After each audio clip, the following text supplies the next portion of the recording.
आज क्लाउड किचनची पहिली पेमेंट आली. खूप जण कमेंट्स करत होते की तुम्हाला किती पेमेंट येते, खरंच क्लाउड किचन पुरतंय का? चला म्हटलं आज तुमच्यासोबत शेअर करू. आज सकाळपासूनच खूप ऑर्डर पडत होत्या, पण दुपारी आम्हाला आमचं किचन बंद करावं लागलं कारण की कोमलला दवाखान्यात घेऊन जायचं होतं, कारण की तिच्या दाढमुळे पूर्ण गाल सुजला होता. त्यानंतर आम्ही दवाखान्यात गेलो आणि तिची ट्रीटमेंट घेतली.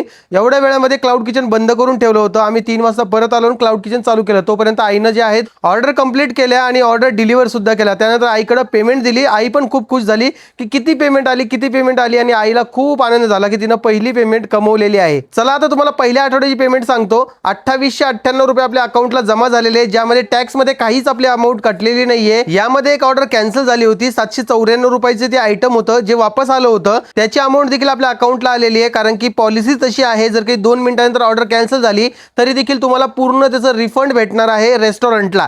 आपले 2898 रुपये आपल्या अकाउंटला आलेले मान्य आहे. पहिला आठवडा आहे, आम्हाला खूप कमी पेआउट आला असेल, परंतु याच्यानंतर वाढेल. अजूनही खूप ऑर्डर पडत आहे आणि आता आम्ही स्विगीवर पण ऑन बोर्ड झालेलो आहोत. आणि सगळ्यात महत्त्वाचं म्हणजे क्लाउड किचनचं जे पेमेंट आहे ते प्रत्येक आठवड्याला येतं, जेणेकरून तुम्हाला सामान वगैरे आणण्यासाठी पण पैसे तुमच्याकडे शिल्लक राहतात आणि तुम्ही सर्व काही मॅनेज करू शकता. तर अशा पद्धतीने तुम्ही तुमचं क्लाउड किचन चालू शकता. घरी बसून जर कधी बेस्ट काम शोधत असाल तर क्लाउड किचन कधीही बेस्ट आहे. त्यानंतर एक कॉर्न पकोड्याची देखील ऑर्डर आली होती, ती देखील आम्ही पूर्ण केली. बाकी तुम्हाला व्हिडिओ कसा वाटतो ते कमेंट सेक्शन मध्ये सांगा आणि अशाच व्हिडिओसाठी आपल्या आयडीला फॉलो करून घ्या. चला बाय बाय.